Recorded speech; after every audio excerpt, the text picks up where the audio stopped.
ونستغفره ونتوب إليه ونعوذ بالله من شرور أنفسنا ومن سيئات أعمالنا من يهد الله فهو المهتد ومن يضلل فلن تجد له وليا مرشدا وأشهد أن لا إله إلا الله وحده لا شريك له وأشهد أن سيدنا ومولانا محمدا عبده ورسوله. أعوذ بالله من الشيطان الرجيم. بسم الله الرحمن الرحيم. يا أيها الناس إنا خلقناكم من ذكر وأنثى وجعلناكم شعوبا وقبائل لتعارفوا إن أكرمكم عند الله يتقاكم إن الله عليم خبير. يا أيها الذين آمنوا اذكروا الله ذكرا كثيرا وسبحوا بكرة وأصيلا. صدق الله العظيم. Alhamdulillah. Indeed, all praise is due to Allah subhanahu wa ta'ala, who has blessed us to be here on this Friday, in this most blessed month, the month of Rabi al-Awwal. For indeed it was in this month that our beloved Messenger sallallahu alayhi wa sallam was brought forth into this world. And indeed it is a time of celebration, it is a time of remembrance. And we should make no mistake, while there is some debate that we all are aware of regarding how to commemorate his birth or how to remember it, there is no difference of opinion regarding all of the ulama about the significance of the birth of the Prophet ﷺ. For indeed it was with the coming of his birth that a new epoch in history came about. Some have even gone so far, and we won't discuss, but even how it could be even as important as the sending of the Quran, the event of his birth. So it is a time of reflection and a time to remember the birth of the beloved sallallahu alayhi wa sallam. As we know, the Prophet was born in the year of the Am al-Fil, the year of the elephant. Allah Ta'ala refers to this in Surah Al-Fil. Bismillah ar-Rahman ar-Rahim. Alam tara kayfa fa'ala rabbuka bi ashabil fil. Alam yaj'al kaydahum fi tadlil. Wa arsala alayhim tayran ababil. Tarmihim bi hijaratin min sijil. Faj'alahum ka'asfin ma'kul. Sadaqallahu al-Azim. Surah Al-Fil. The story of Abraha, a man from the south of Arabia and from Yemen. The king, believed to have been part of the Ethiopian Christian church. And he built a massive temple, cathedral, a place of worship. That was the wonder of that place and of that time. And he sought to go out and destroy the city of Mecca, and within it in particular, the Kaaba. For indeed he saw that the Arab tribes were still continuing to migrate there in honor of Sayyidina Ibrahim, alayhi salam, their ancestor. And he sought to destroy it in order that they may come to his place. And so he brought forth the armies to the city of Mecca, and leaving the armies the elephants. We could just take a moment to imagine what was going through the Quraysh, the people of Mecca at that time. In a time before the internet, before pictures, before Discovery Channel, to see the likes of an elephant coming toward them. A beast that very few have probably ever had seen, and even fewer could imagine. And this elephant is coming to destroy the Kaaba.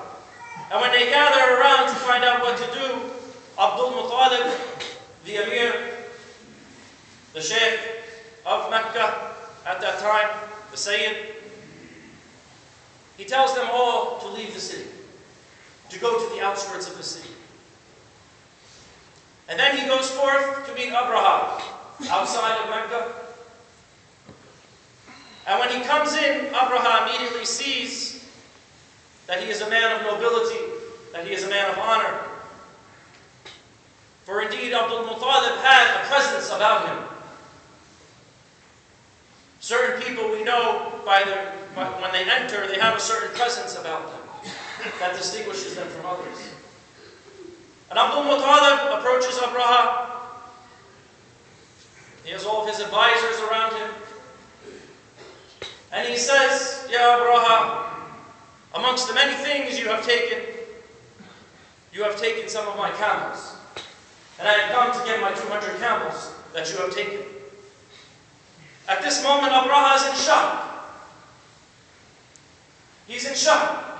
And he tells him, I assumed when you came into the room you were a man of honor. You were a man of dignity. You were a man of nobility.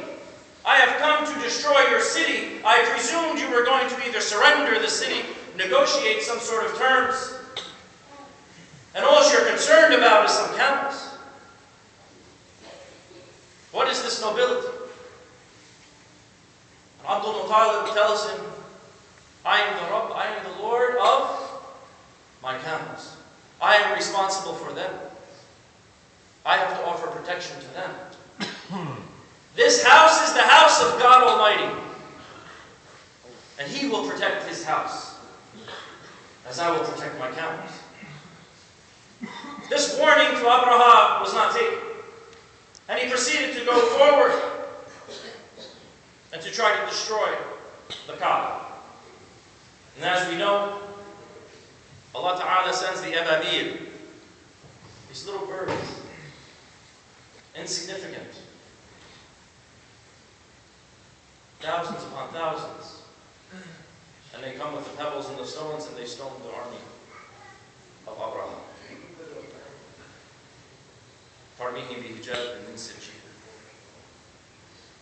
This is the year in which the Prophet ﷺ was born. According to the scholars of Sirah, this was sometime at the beginning of the lunar year of Muharram, the 13th, that he arrived at Mecca seeking to destroy the Kaaba. It would be about 60 days or about 2 months later that the birth of the best of creation would happen. According to the most popular opinion, the 12th of Rabi al-Awwal, yesterday.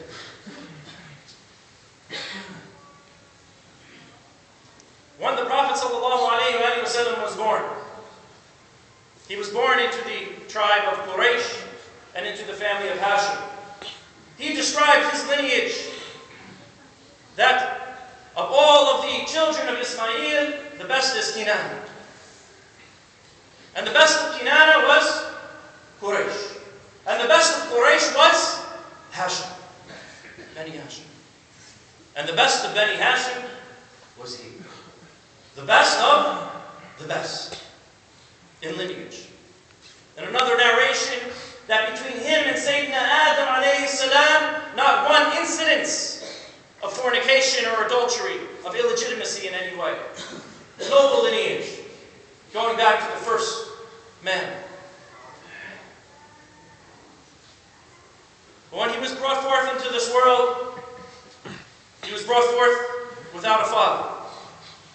As we know, Abdullah had died on the caravan trade route before his wife Amina bint Wahab gave birth. So Amina is alone. She was an only child. She doesn't have her husband. But she had with her 4 women to help her through this delivery. One was the mother of Abdurrahman ibn Auf, the great companion that we know of later. One was Fatima, the mother of Uthman ibn al-As. One of them was Thuwayba, the slave of Abu Lahab. And one of them was Ayman Baraka,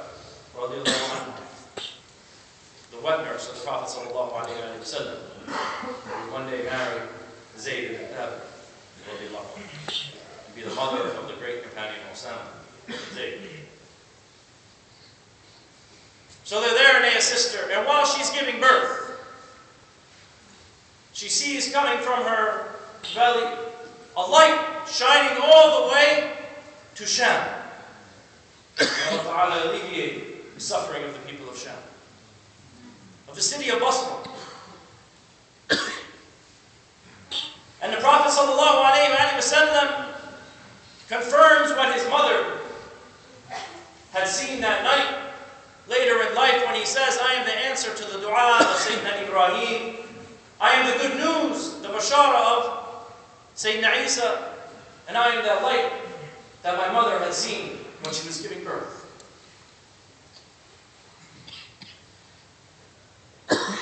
She gave birth to this child. The child is taken to his grandfather, Abdul Muttalib. And he names him Muhammad. Strange name for the people of the time, and they even asked him, why did you name him that? Why didn't you name him after your forefathers, as was the tradition? Strange name. Abdul Muttalib answered, he said, I want him to be praised here on earth as well as in the heavens, to be the most praised one, Muhammad. SubhanAllah. There has been no individual in history who has been as praised and honored as the beloved sallallahu alayhi wa sallam. No. Even those who have taken other messengers, even as gods, do not praise them as much as the Ummah of Sayyidina Muhammad sallallahu alayhi wa sallam praises Muhammad sallallahu alayhi wa sallam and honors him. Without any mistake of divinity. Without ever crossing that threshold, which Allah Ta'ala was very clear about, and so was His Messenger. And we know that Allah Subhanahu wa Ta'ala and His angels praise and honor. This was Abdul Muttalib. This was his grandson. Thuwayba, the slave of Abu Lahab, she runs to Abu Lahab and she says, Ya Abu Lahab, Ya Sayyid, oh my master, your sister-in-law, Amina, has given birth to your nephew. He's the brother of Abdullah. Abu Lahab was so excited and overjoyed. And he said, Ya Thuwayba, you are free. He freed her on finding out the news, because she brought him the news of the birth of his nephew. He loved Abdullah, his brother. He loved him. He loved the son of his brother, Muhammad. Later he would have a different view that would lead him to eternal damnation. But at that time, he loved him. And out of that love for him, he freed this woman. And because of that,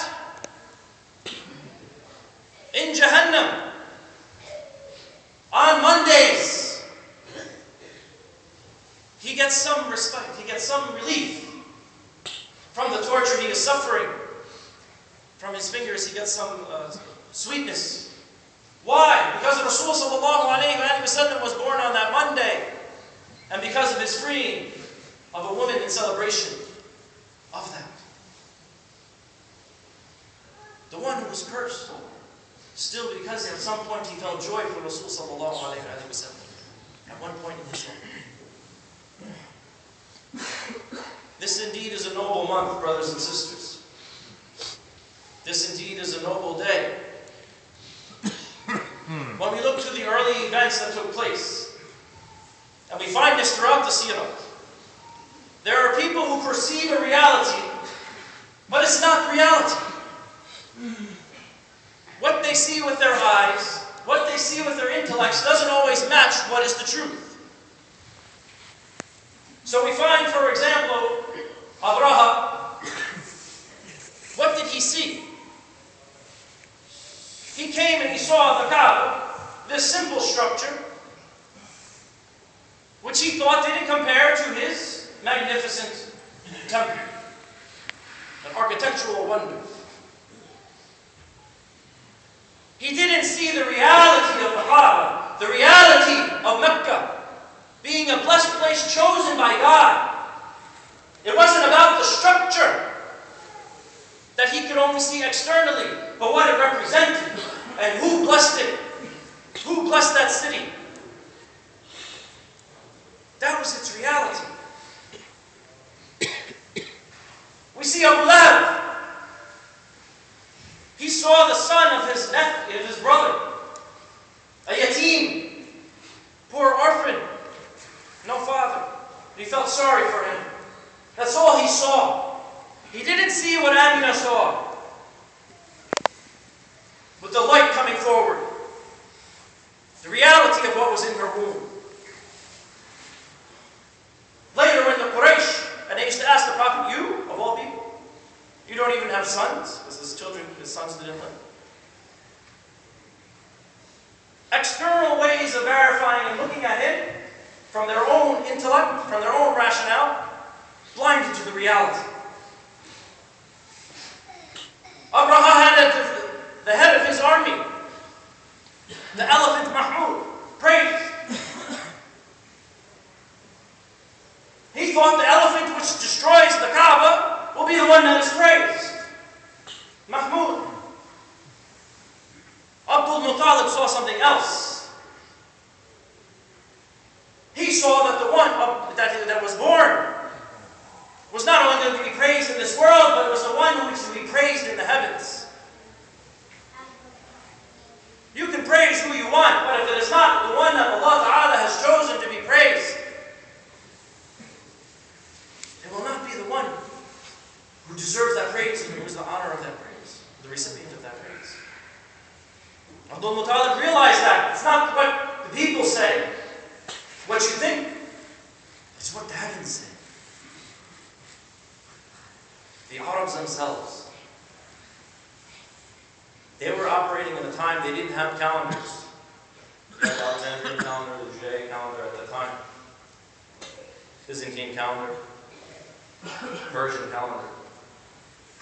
They didn't count years in time. They didn't have that until later, until Sayyidina Umar establishes them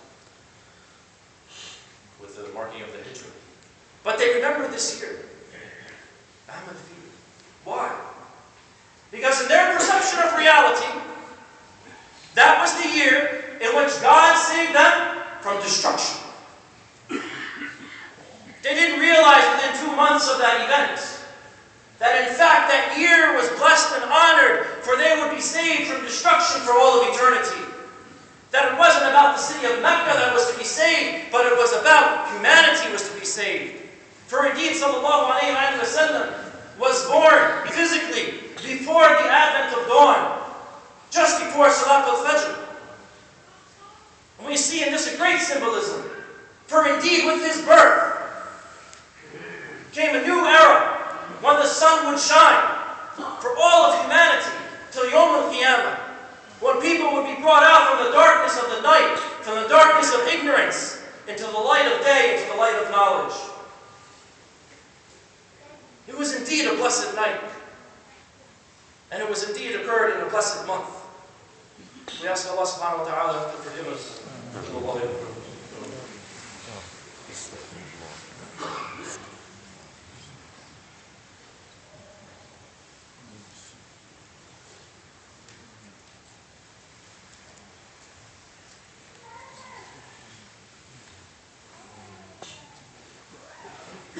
Alhamdulillah, wa salatu wa salamu ala rasulillah wa ala alihi wa sahbihi wa sallam.